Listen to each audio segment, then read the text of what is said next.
Welcome to the Real Estate Espresso Podcast, your morning shot of what's new in the world of real estate investing. I'm your host, Victor Menashe. This is the weekend edition where we interview notable people from the world of real estate investing.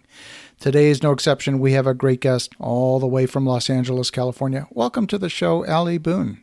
Thanks for having me. I'm glad to be back. Great to have you here again. And you were on the show a little over a year ago, and so it's great to have you back. And we wanted to have you back because you've got a new book coming out. But before we dig into that, why don't you give a quick update on your backstory and how you got to this point in your journey? The short of it is, I grew up with the typical understanding of go to school, get good grades, go to college, get a good job, and focus on job security. So I did all of that. I ended up in the aerospace engineering industry. And, the minute I walked into my first corporate job, I knew before I sat down that this was not going to work at all. It was definitely a dream job, but it wasn't my dream job. So I spent the next 5 years really trying to figure out how to get out of corporate. And really, I knew I always wanted to work for myself, but I had no idea doing what. And so I spent a lot of time researching business and real estate, not really even knowing that I was going to end up with a real estate investing business. Go figure. But through that, while I had my corporate job, I was starting to invest, trying to do something smart with my W-2 paycheck every Friday while I had it. And then I ended up leaving corporate to run my real estate investing business, which focuses primarily on turnkey rental properties. And I help people buy those. And I've been kind of knee deep in that industry for, 8 to 9 years now. So through that, it's been, as real estate always is, there's learning experiences. I'm constantly learning new things, sometimes the most simple of things that you would think that I would have learned 9 years ago, but I didn't. So, it's an interesting journey, both with entrepreneurship and real estate investing. Finally, I got my first book out, which I'm super excited about. I've been wanting to put it out for quite some time, but turns out, or at least for me, putting a book out is hard. It's kind of a different skill set. I have a lot of skill sets, but figuring out how to publish a book was not one of them by any stretch. So I'm pretty excited about that. But yeah, that's kind of where I am today. Writing a book is certainly a tremendous learning experience. I've done 2 so far, and I've got a 3rd one in the works right now. Mm-hmm. And what I found was that the key to getting a book done and getting it done quickly was to start with a really strong outline. Yeah. And that really made it quite easy. Once I had the chapter headings, filling in the content was remarkably straightforward. Yeah. As you would expect when you know your topic. Yeah. Yeah, for sure. That was my experience. And then, of course, you get to a situation where the book is almost done for a really long time. Yeah, in my case, about 2 years.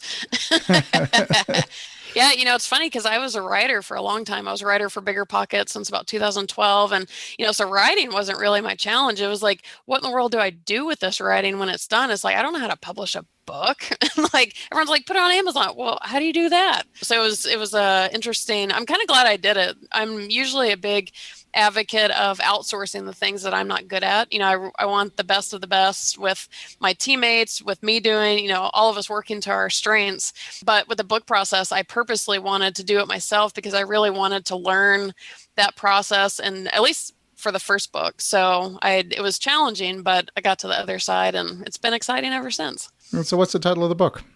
It is called Not Your How-To Guide to Real Estate Investing, Life Lessons on Hacking Your Mind Before You Hack Your Wallet. I love it. I love it. So what would be some of the main things? Why don't you give us a little sneak preview? The book, primarily why it's called Not Your How-To Guide, I wanted to be abundantly clear about that from the get-go, is it's really a mindset book. I kind of consider it like a prerequisite to the how-to guides. Like I always say, there's no how-to guide in the world that's going to help you if your mindset's not right. And I feel like so many people go just flying off into the deep end, like, I want to be a real estate investor. Cool, go flip houses. Okay. And, I think there's a lot of value in slowing down and really taking the time to explore the industry and what strategies might actually be a fit for you, because there's so many options in this industry. Maybe flipping houses is great for you, but maybe it's not. And so taking the time to explore that. And one of the chapters in the book, part of that kind of mindset, things to consider, things to look at, is I believe that there are 3 true currencies in this world, whatever you want to call it. Money, obviously, we all know about that one, but the 2 that seem to get overlooked a lot are time and sanity. And it's a consideration of, if you are taking on a project or doing a job You absolutely are paying to get something in one or more of those currencies. Maybe you're paying a ton of money, but you get to save your time and sanity. Or maybe you save a ton of money, but you're going to spend a lot of your time, and depending on what the job is, maybe your sanity. Maybe it contributes sanity to you, maybe it takes it away.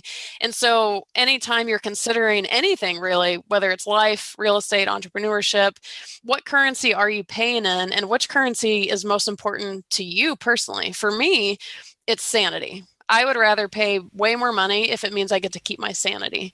Some people are more about the money. So it's kind of thinking of these three currencies to help you more strategically choose the things that you get involved in and ultimately, hopefully, help you be more successful and for sure more happy. Now, would you say that sanity is perhaps a proxy for energy as well? I know, Yeah. for example, for myself, if I'm producing a podcast, which I do 7 days a week, if I do that first thing in the morning, it takes me a third of the time and a lot less energy than if I'm trying to do that late in the evening when I'm Yep. tired. It's literally like walking through mud if I'm trying Mhm. to do it late at night when it really I'm is. so the opposite. I'm more the night owl.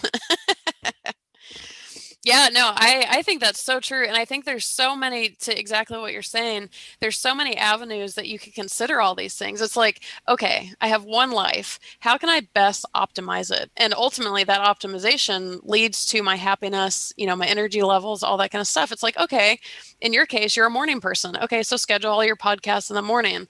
For me, it's funny because people ask all the time if I'm going to start my own podcast.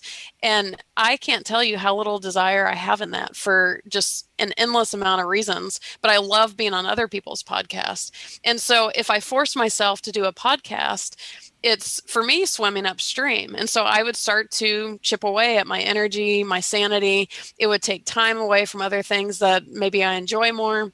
But I love how you bring that up is it's not just deciding what you're going to pay in, but how to structure each thing that you do to best optimize all of those things. Because it's not just about time management, it's about managing the interplay between all of those three. And there's so many time management courses out there that profess that's the secret. And I would argue that it's not the secret at all. It's I actually the totally agree. easiest one to manage once you've got the other ones figured out.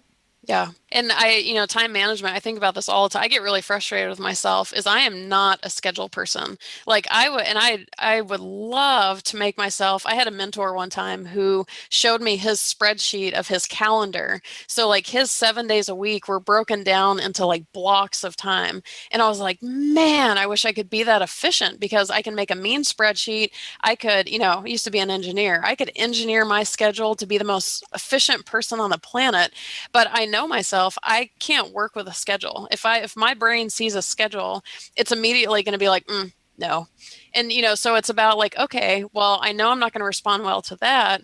How can I make myself most efficient based on how I know that I operate? Some of that can be hard sometimes because there has to be a level of self-awareness. Like I joke all the time, one of my greatest joys in life is sleeping in. And it's not necessarily sleeping late, it's just waking up when my body wants to wake up. And when you hear, oh, she likes to sleep in, what a late, there's all sorts of stigmas around sleeping in. Well, it's just how I like to sleep in. I like to wake up slowly. I like to have a cup of coffee while I watch an episode of my soap opera. Call me whatever you want to call me, but that's how I operate. But then I also work really well at midnight. There is self awareness that you have to be honest with yourself of, okay, what actually works for me? I love it. So today we're obviously in the pandemic environment. We talked a little bit about mindset, certainly the dislocations in the economy, the dislocations and all the uncertainty around the political process weighs heavily on real estate investors because one thing all investors like is they like certainty. And boy, you could never have scripted 2020 if you tried. I'm sure there's some movies that like started to point to it, but nobody knew. Exactly.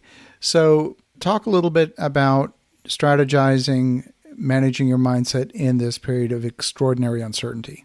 Whew, that's a big one. It's been a little bit, I'm sure this is probably true for most everybody. It's been a little bit of a psychology project, right? Like everything we've all known has been either taken away or changed or altered or something. I think one of the biggest lessons for me from a mindset perspective has been that of surrender, really. There's only so many things that I have any control over whatsoever.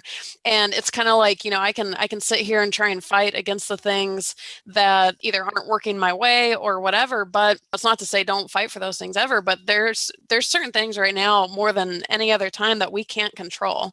And so it's kind of like, well, that is what it is. So what things do I have control over? For instance, quarantine was actually what helped me finish my book. It was basically almost done for about 2 years. And as soon as the quarantine gates slammed down, I was like, oh, well, I can't really do much else, but guess this is the time.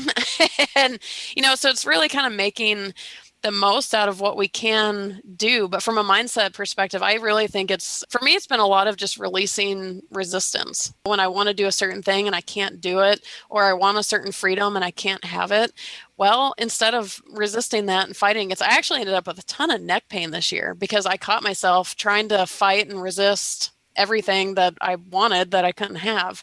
And it's just kind of a settling into that. And I think there's something to be said about if you take that into real estate investing too, is you can only control the things that you can control and do the best that you can. And much past that, you're just going to wear yourself out possibly to an exhausting level. But yeah, I think 2020 is really just kind of teaching us all partially to chill out from our really busy schedules of going a million different places, but also chill out with problems or challenges. A lot of us have challenges this year that we don't normally have. And how can you be easy on yourself about that and just kind of go with the flow of them versus trying to fight them left and right? Well, I know for us in our business, certainly those challenges have been there. We haven't taken our foot off the gas, far from it. In fact, if anything, Right. We've put our foot on the gas. We've had to focus on making sure that the wheels stay on the bus, that we don't get derailed. A lot of energy's gone into that. But we've also seen a tremendous amount of opportunity where a lot of people have taken a wait and see attitude with respect to the market.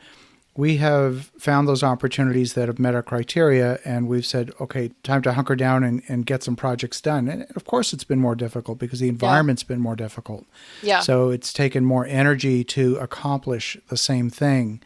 In spite of that, it's been exactly like you said. There's a gap often between my own case, my expectation of what I should be able to accomplish in a day and what I truly can accomplish in a day. And that gap is definitely a source of stress.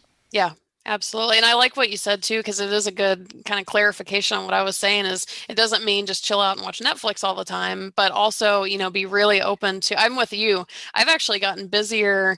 The beginning of quarantine was a little bit different. Obviously I had time to finish the book, but real estate has picked up tremendously. I haven't been this busy in years, which is almost kind of ironic and hilarious or sad. I don't know what it is, but it was kind of unexpected, and really being willing to jump on that bandwagon. Because I've seen over the time I've been in real estate, what I've really seen is that if you don't jump on it when it's time to jump on it, you're going to miss it. I started investing in 2011, which was at the crux of the crash. And I look back now and I was like, man, I wish I'd done so much more because it was so profitable then. And I look at my properties from then. I like what you said, because just hearing what I said is kind of like, oh, well, just surrender and don't have to do anything. Well, no, that's not totally what I meant. Well, Ellie, if folks want to connect, if they want to learn more, what's the best way? Well, so I made a link, especially for your listeners. So my company's name is Hipster Investments. So if you go to hipsterinvestments.com/espresso book, then you can get a free digital copy of the book that I just put out. And the only thing I ask in return is I would love Amazon reviews if you're willing to give those in exchange for the free book. But check it out. If you like it, let me know. There's links on there to connect with me. Any feedback would be awesome. Fantastic. Well, Allie, thank you for sharing. First of all, congratulations on the book. Thanks you for sharing your perspective. And for the listeners at home, definitely connect with Allie at hipsterinvestments.com and get a copy of the free book at hipsterinvestments.com/espresso book, spelled just like the podcast or the Italian coffee. In the meantime, have an awesome rest of your weekend. Go make some great things happen. And we'll talk to you again tomorrow.